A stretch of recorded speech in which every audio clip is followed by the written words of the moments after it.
mounting calls for the prosecution of top managers of these banks. Unless the people that are culpable are prosecuted, we might as well not have started. And all these issues have to be dealt with quickly because it affects those of us who are trying to do the right thing. We'll also hear from Deputy Governor of the Central Bank, who says her outfit will forward to appropriate state agencies findings against the managers and speak to customers of these banks as well. Also, Regional Police Command summons leadership of Ghana Union of Traders Association and Nigerian spare parts dealers in Swami following alleged attacks on these Nigerians. Commander, if he can mobilize his men to lead us in numbers to go back to our businesses so that we will feel protected, because honestly, if we go there, those boys will come back again. General Secretary of the NDC, Johnson Asiedun CATIA, downplays endorsement of candidates by minority in Parliament. Individuals can declare their support one way or the other. Declare your support to anybody you want to declare your support to. And in sports, we explore why Ghanaian players consistently get their contracts terminated with North African teams. And later in the bulletin, how a young man was driven to join the police service after thieves stole his father's sheep. I saw my father weeping. He had nothing again. And from that day, I decided, if I have the opportunity when I grow up to ensure that thieves, criminals, and robbers are weeded out of society, I should be able to support Ghana do that. We'll bring you the story of Peter Tobu, who is now Executive Secretary to the Inspector General of Police. All that and more here on the Midday News with me, Emefa Apau.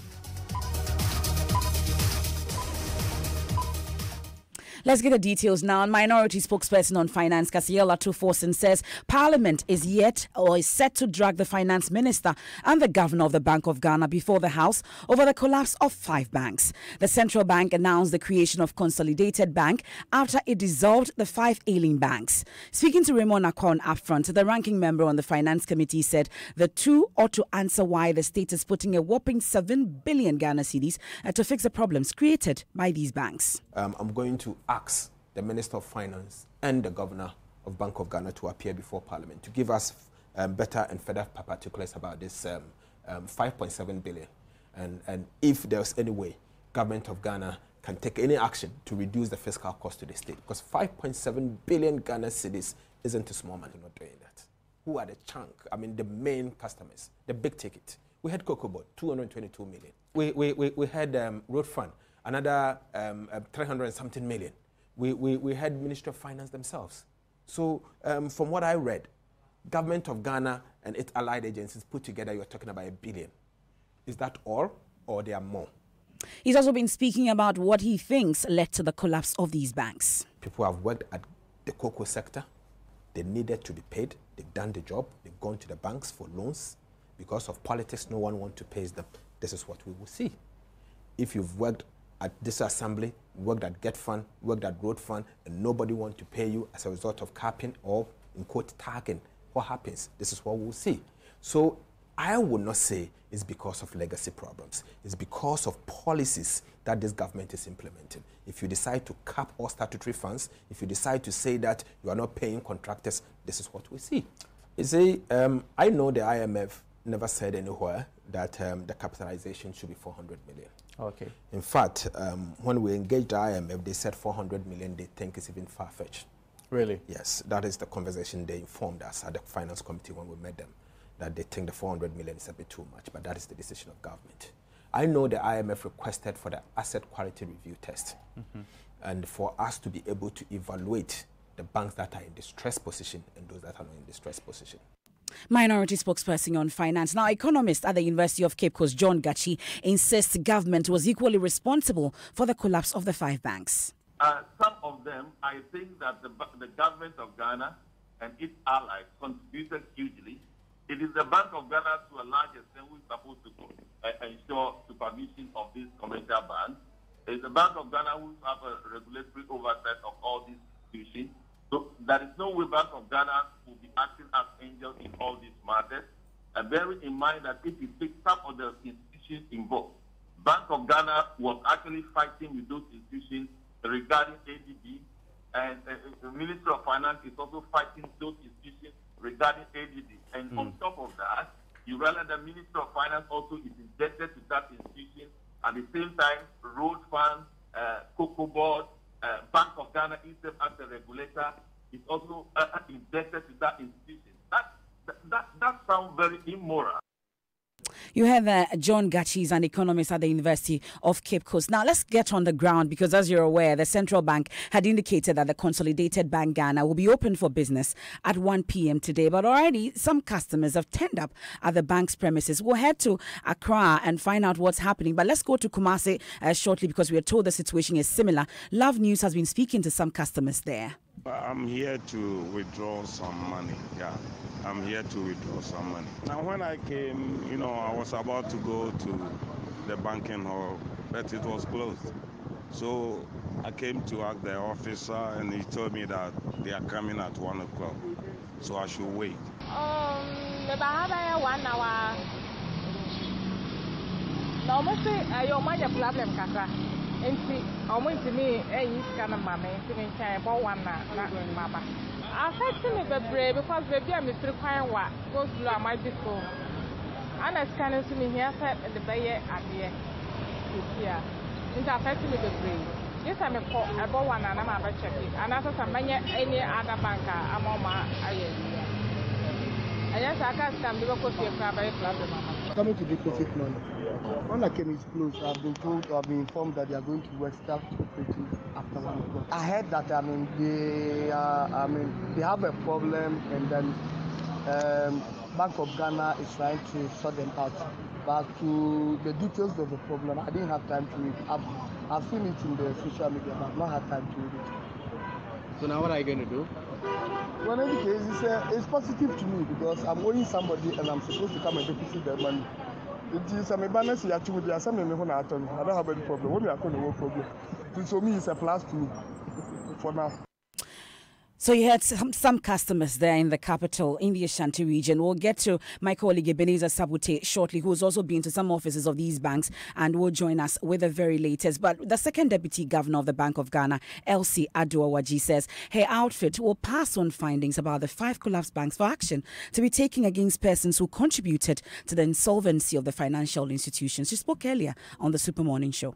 We are investigating all of these instances. In the case of UT Bank and Capital Bank, PwC as receiver has investigated, is continuing to investigate, and we will come out with a report at the right time when our investigations are complete. When our investigations are complete, we will take the actions that are required based on what we find. In the case of Unibank, we have just taken over control of the bank through KPMG as official administrators. It's day one today, if you will. It is too early, and as a result, what I can tell you for sure is that we would investigate what has gone wrong, and we will do the needful.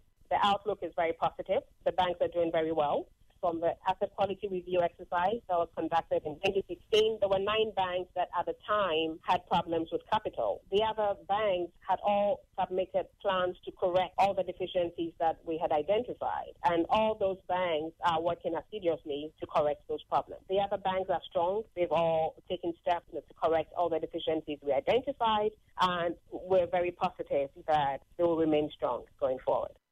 You heard Elsie Aduawaji. She's a deputy governor of the Bank of Ghana. Of course, we'll get to speak to some customers here in the capital when my colleague Ebenezer Sabute is able to join us. But away from that, the Ashanti Regional Police Command has summoned the leadership of the Ghana Union of Traders Association, GUTA, and Nigerian spare part dealers in Swami following alleged attacks against the Nigerians. So Nigerian spare parts dealers at Swami magazine yesterday besieged the Swami police station for protection. The foreigners say their lives are in danger after an unknown persons assaulted their members, thereby kicking them out of business. Now, this comes at the back of a directive for foreigners to evacuate the retail market, which government later withdrew. Nana Asensu-Mensah has been following the events and filed this report. Over 500 Nigerian spare parts dealers at Swami magazine have to run for protection at the Swami police station. They have closed their shops as a result of persistent death threats. Chief Kizito Ikechukwu Obiora is leader of the group. Supposed to feel threatened. This one is not a matter of feeling threatened. Let's go to magazine now. You will see them. Those boys are there moving around. If you doubt, let's just move now as a media. Let's go there. You will see them. They are there. So now that we are feeling threatened, now that they are threatening us, we want the security agencies to come in. Actually, we are pleading with the commander if he can mobilize his men to lead us in numbers to go back to our businesses so that we will feel protected. Because honestly, if we go there, those boys will come back again. That is what we are pleading for. One of the Nigerians who was beaten at a shop recounts his ordeal. I finished locking my shop. Let me spark my motorcycle and go. The guy refused, said that I will not take the motorcycle. He started hitting me. I was respecting him because I'm not a Ghanaian. I don't have to retaliate. All of a sudden, he made a call about a group of boys. The other one was with a plank and the leg of a table. They were hitting me here and there. From the back, they hit me to the point I fell on the floor before they started running away. They thought I'm dead. Meanwhile, leadership of the Ghana National Association of Garages has registered their displeasure on how the local spare parts dealers are assaulting the Nigerian counterparts. You heard that Nana Asenso Mensah, and he joins us live on the line. So, Nana, we're told that there was supposed to be a meeting that was called by the police to be able to look into this matter brought before them by the Nigerian spare parts dealers. Has that meeting begun? Yeah, both the leadership of GUTA and their Nigerian counterparts have been summoned by the Regional Police Command here in Kumasi. And now this is as a result of the confrontation that ensued between both the GUTA and the Nigeria spare parts dealers yesterday. So as of now, both parties are here at the regional police office and they are waiting for the meeting to kickstart. So MFI, it is expected that both parties will reach a consensus on a solution to address this long-standing problem. MFI. But ahead of the meeting, was the talk between both sides? Come again, MFI. I'm asking about the talk between both sides ahead of this meeting. Yeah, I'm speaking to the Nigerian spare parts dealers, their leadership. They are actually expecting that the regional police command intervention will actually bring a long-standing solution because they are saying that the confrontation is actually affecting their business. And as of now, their shops are closed and then they are out of business. And then the GUTA people are also pissed and then they are saying that the Nigerian spare parts dealers are actually taking over the retail market, which is actually against the laws of Ghana. So both parties are peace. So it's expected that this situation will calm down after the meeting between the parties. Nana Senso there would get back to him in our subsequent bulletins for the latest from that meeting. But let's go back to our first story where we're talking about the collapse of some 5 banks and customers beseeching premises to be able to make some panic withdrawals, we are told. Ebenezer Sabute has been to the offices of some of these banks and joins us now on the line. So Eben, which of these banks did you visit and what did you find? Okay, so I was at almost all the banks that have been affected with this issue. First of all, in the morning, I was at Construction Bank. Secondly, I went to the Sovereign Bank, the Royal Bank, the Beige Bank branch at Legon. And currently, I'm at the head office of Unibank. The situation has been calm. I don't know, this time around, it seems some of them have gotten the information earlier. So they couldn't come in their numbers as they usually do, except at Royal Bank, where I met some 2 customers who tried to enter the place to do business, but they were prevented by the staff of the bank. They were assured that at 1 p.m. they could be able to come back and do whatever business they want to do. Over here at the Unibank head office, the situation is the same. I haven't cited any official of either the Bank of Ghana or customers who is trying to, access the place. It's just that some staff of the bank are going about their normal duty, even though the banking hall is closed for business. Sabute, while at it, you'd have to reposition yourself, but I want to find out from you, these customers that you interacted with, are they assured enough that their monies are safe? Not at all. Some of them, they don't look too convinced. You can read from their faces that the situation has actually affected them because they were saying that they were coming for some money to go do business, but today that they are not able to access the money, what happens tomorrow and what is the assurance? So they keep asking themselves questions. I even tried to, get them on record, but they declined. So you could see that they were not convinced enough. In the case of Capital and UT, for instance, by now we're told about some rebranding. Did you cite any form of rebranding at these 5 banks that you visited? Not at all. I haven't seen any rebranding going on yet. And as you said, UT Bank and Capital Bank is happening. So where we all know that the Consolidated Bank new office will be at the Airport City, Manet Towers. I was there myself. And interestingly, it's still the Sovereign Bank logo and their name which is there. There hasn't been any rebranding yet. Same situation here at Unibank. There hasn't been any attempt to rebrand. It's the same Unibank. Ebenezer Sabute there, who visited some of these banks and brought us the latest. Now, away from that, government is inviting corporate entities and individuals interested in setting up bauxite refinery to begin talks over the venture. Minister of Lands and Natural Resources John Peter Amewu, who announced this, says Nyinahin, Chebi and Awaso have enough bauxite reserves that can power a long-term refinery. According to him, the move forms part of efforts to add value to the mined mineral to the benefit of Ghanaians. Mr. Amehu announced this during a day's visit to the Ghana Bauxite Company in Awaso. Also announced a similar refinery to refine 30% of Ghana's gold will be ready in November this year. If you combine Nyinahini, Chiri, and then this, current size that we have extensive reserves that will enable, creations and formations of refinery. So I think we will call on companies that are interested to begin to talk to the government and see how we can establish a refinery that, of course, will benefit both the company and then the Ghanaians as a general, rather than taking it out of its current raw stage. So the way forward is going into refinery. In the gold industry, plans are far advanced to start refining 30% of the gold. I'm sure by November we should be able to execute that agreement where 30% of the Ghana's gold from those mining companies will be refined. So these are some of the things that we're doing in terms of the value addition. You have the Lands and Natural Resources Minister John Peter Amewu. Now, General Secretary of the NDC, Johnson Asiedu CATIA, has downplayed the recent endorsement of former President John Mahama by the minority in Parliament. Now, some minority members, including Clement Apak, had indicated that 94 members had appended their signatures to a form they intend to present to the former president later. Addressing a news conference in Accra today, Mr. Asiedu CATIA said the endorsement is not a minority position. Parliamentary caucus is the structure of the party in parliament, but individuals can declare their support one way or the other. Mind the same way, we, apart from the parliamentary caucus, we have a women's wing, for instance. It will be offensive for anybody to declare that the women's wing of NDC supports candidate A or B. But if you are a national women's organizer or regional women's organizer, you can declare your support to anybody you want to declare your support to. And I hope this is very, very clear. So you heard the General Secretary of the NDC, Johnson Asiedu CATIA there. My colleague Maxwell Agbagba is there and joins us on the line. So Maxwell, is it an official declaration of nominations for national executives and flag bearership position? Yes.